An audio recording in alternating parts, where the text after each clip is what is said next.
19ª aula do curso Desenvolvimento Orientado a Componentes com o ML. Damos prosseguimento ao tratamento da especificação de interface de componente, então agora parte 6.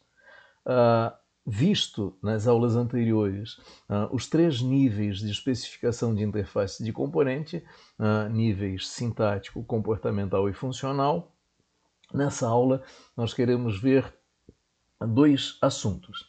Primeiro, avaliação de compatibilidade e segundo, compatibilização.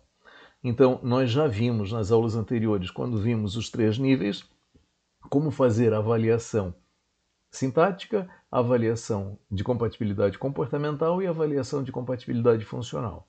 Agora, sabendo como fazer a avaliação de compatibilidade de cada um dos níveis, nós queremos fazer como proceder à avaliação de compatibilidade entre componentes, né? Considerando que nós já sabemos. E o segundo tema, compatibilização, digamos assim, é a boa notícia, né? Então, se eu faço uma avaliação de compatibilidade e eu tenho uma conclusão do tipo, não há compatibilidade, mas eu tenho aquela situação de, olha, não há, mas faltou pouco, né? Quase compatível, mas não é compatível. Compatibilidade é booleano, sim ou não, né? Então, o quase não resolve meu problema. Então, quando eu estiver numa situação de quase, ao invés de dizer, não, eu não vou reusar esse componente, joga ele fora porque ele não é compatível com a minha necessidade, eu posso fazer um esforço de compatibilização. Vamos ver esses 2 assuntos a seguir, começando então pela avaliação de compatibilidade. Muito bem. Então, avaliação de compatibilidade entre componentes, estou dizendo o seguinte: consiste em avaliar a compatibilidade nos 3 níveis. E nós já sabemos fazer isso, avaliar compatibilidade sintática, comportamental e funcional. Muito bem, feitas as avaliações nos 3 níveis, como nós avaliamos a compatibilidade entre componentes? Está colocado ali por último. Condição de compatibilidade entre componentes: absoluta compatibilidade nos 3 níveis. 100% de compatibilidade nos 3 níveis. Puxa, mas deu compatibilidade sintática, deu compatibilidade comportamental e na hora da avaliação da compatibilidade funcional de 20 operações, 19 deu compatibilidade, só uma deu incompatibilidade. Isto é 100%? Não. Então, o que se constata, não há compatibilidade. Puxa, que chato, né? Que chato. E aí entra o segundo assunto que eu anunciei, a compatibilização, a boa notícia. Então observa que para componentes produzidos em contextos diferentes, por grupos de desenvolvimento diferentes, em equipes, projetos, objetivos diferentes, é praticamente impossível eu ter 100% de compatibilidade. É praticamente impossível. Eu só vou ter, de fato, 100% de compatibilidade entre componentes produzidos juntos, ali no mesmo contexto, juntos em termos, não pelo mesmo grupo, mas no escopo de um único projeto, mesmo dividido em vários grupos, como a gente espera que seja o desenvolvimento orientado a componentes.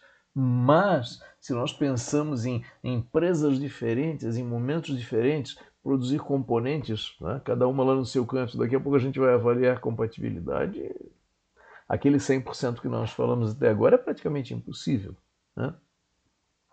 E a boa notícia é possível fazer a compatibilização, digo ali no início, para situações em que seja verificada quase compatibilidade. Aquela coisa de, puxa, faltou pouco. Agora, uma coisa muito importante. Um componente pronto, ele é um artefato caixa preta. Eu não posso mexer nele internamente. Então, o esforço de compatibilização, digo ali por último, ele é feito sem alteração do código dos componentes originalmente incompatíveis. Eu não modifico um componente. Um componente é um artefato independente. Eu não vou abrir o componente e alterar o código dele. Isso não existe. Isso aí é manutenção de componente, é projeto de componente, não tem nada a ver com o que eu estou falando aqui de compatibilização de componentes. Então, compatibilização de componentes diz o seguinte, olha, o componente é um artefato pronto, acabado, e eu não o altero internamente. Todo o esforço de compatibilização acontece do lado de fora. Muito bem. Eu vou apresentar basicamente duas abordagens de compatibilização. A primeira é a compatibilização por colagem. Então, qual é a minha situação? Olha, eu tenho dois componentes A e B representados na imagem de cima e eu gostaria de conectar esses dois componentes A e B. Mas eu não posso, aquele X vermelho está dizendo, olha, é incompatível. Eu não consigo conectar os dois componentes A e B. Há algum problema de compatibilidade. Puxa, que coisa chata. O que eu faço então? Então a colagem diz o seguinte, olha, eu resolvo o problema da quase compatibilidade ao invés de conectar um componente ao outro, colocando um elemento intermediário no meio, né, para intermediar essa conexão entre os componentes A e B, e essa intermediação resolveria a incompatibilidade. Então imaginem, por exemplo, que o componente A invoca 10 métodos e o componente B implementa apenas 9 desses 10. Puxa, faltou um. Esse elemento colocado como intermediário, a cola, chamado de cola, a glue, inclusive em inglês, né? Esse componente cola ele seria responsável por quê? Por implementar aquele 10º método, a 10ª operação que ficou faltando, né? Por exemplo. Agora, peraí.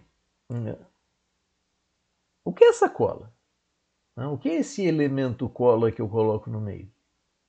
Se eu penso, e nós tratamos isso lá no início do curso, que qual é o elemento construtivo, a unidade construtiva de um programa orientado a componentes? É componente. O que é um programa orientado a componentes? Bom, o programa orientado a componentes ele é composto por componentes conectados. Então, se eu olhar para essa imagem que aí está, e olhar para esse componente cola desenhado desse jeito, como a gente encontra na literatura, o que é esse componente misterioso aí chamado de cola? Na prática, ele é um terceiro componente. Ele é um terceiro componente que, ao invés de eu conectar diretamente componente A com componente B, eu crio um terceiro componente que faz a intermediação da interação e ele é responsável por resolver a incompatibilidade.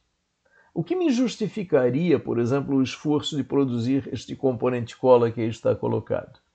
Imagine a seguinte situação, olha, o componente A é um componente que eu desenvolvi, parte do meu software, o componente B é um componente que eu gostaria de reusar. Eu peguei pronto de alguma origem, não me interessa de onde, eu peguei pronto de alguma origem e eu gostaria de reusar o componente B. Por que eu me daria o trabalho de produzir este componente cola para conseguir reusar o componente B? Muito simples. O que vai me dar menos trabalho, o que vai levar menos tempo, o que vai ser mais barato. Descartar o componente B e fazer um novo conforme a minha necessidade, ou reusar o componente B e, adicionalmente, produzir esse componente do meio cola para viabilizar a conexão do B ao meu software. Se eu concluir que, em termos de custo-benefício, é mais vantajoso esta configuração, eu vou produzir a cola e eu vou reusar o componente B.